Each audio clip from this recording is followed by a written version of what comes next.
Allahu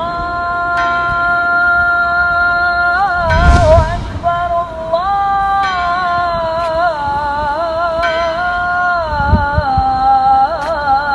Akbar. Pemuda yang tak disebutkan namanya ini adalah seorang ahli ibadah, sekaligus seorang muazin di salah satu masjid di kota Mesir. Wajahnya tampan karena cahaya ketaatan dari hatinya. Masyarakat mengenalnya sebagai seorang pemuda yang soleh. Hari itu seperti biasa, sang pemuda hendak mengumandangkan azan. Ia pun menuju menara masjid dan mulai mengumandangkan azan. Asyhadu an la ilaha illallah.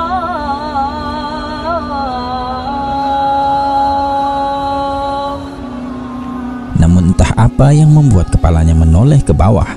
Tidak seperti biasa, dia mengumandangkan azan dengan khusyuk. Dari atas menara ia melihat sebuah rumah milik keluarga Nasrani yang tak jauh dari masjid. Dari ketinggian menara, sang muazin tak sengaja melihat seorang wanita di rumah tersebut.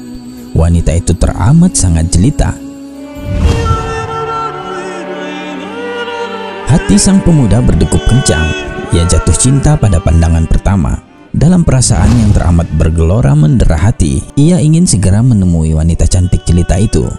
Ia pun segera turun dari menara dan bergegas menuju rumah wanita itu.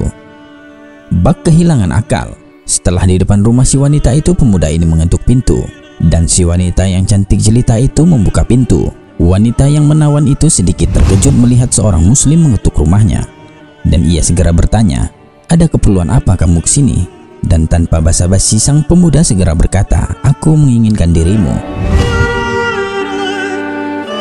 Si wanita semakin terkejut mendengarnya, dan kembali ia bertanya, "Mengapa kamu menginginkanku?" Sang muazin yang soleh itu pun menjawab, "Kamu telah menawan hatiku dan menutupi akalku." Mendengar pernyataan cinta itu, tiba-tiba si wanita hanya terdiam. Dia bingung dan belum memberi jawaban. Kemudian si pemuda melanjutkan lagi, "Aku ingin mengatakan kepadamu, aku ingin menikahimu." Makin terkejutlah sang wanita cantik jelita itu. Ia tahu betul si pemuda adalah seorang muslim yang soleh. Apalagi ia adalah seorang muazin, kebanggaan masyarakat muslim di sana.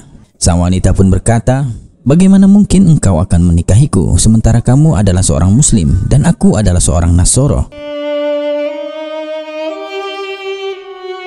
"Ayahku tidak akan menikahkanku denganmu." Bukannya menyerah, si pemuda justru makin bersikeras. Ia telah dibuat mabuk kepayang oleh cinta, oleh wanita yang cantik jelita itu. Kemudian pemuda ini mengatakan sesuatu yang sungguh celaka. Pemuda ini berkata, "Apakah aku harus masuk agamamu? Agama Nasrani?" kata si pemuda yang telah kehilangan akal dan pikirannya ini. Wanita itu pun tersenyum seraya berkata, "Apabila kamu masuk Nasrani, aku akan menikah denganmu." Subhanallah. Cinta membuat keimanan sang pemuda lenyap seketika. Ia meninggalkan keimanannya dan menyetujui syarat si wanita. Ditinggalkannya agama yang lurus. Lalu ia pun memeluk agama Nasrani. Hangus sudah kesalehannya. Gelar muazinnya ternoda. Masyarakat muslim pun menyayangkannya.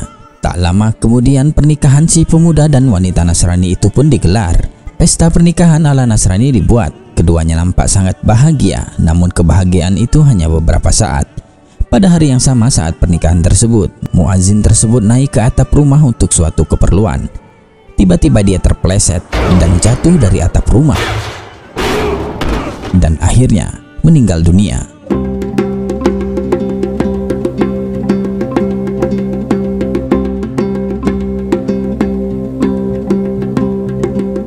Si pemuda meninggal di hari pernikahannya. Sebelum menikmati kebahagiaan berumah tangga, bahkan sama sekali belum menyentuh istrinya, apalagi menggaulinya. Ia mati dalam kondisi keimanan yang tak bisa lagi membelanya kelak. Segala amal baiknya pun tak lagi berguna tanpa adanya iman kepada Allah Subhanahu wa Ta'ala. Sepanjang hidup sebagai seorang muslim, namun meninggal dalam keadaan kafir su'ul khatimah. Semua itu hanya karena syahwat cinta pada seorang wanita. Nauzubillah min zalik. Hikmah dari kisah di atas ialah kita senantiasa selalu berdoa kepada Allah untuk meminta hidayahnya agar terlindung dari fitnah dunia akhirat. Wallahu a'lam bishawab.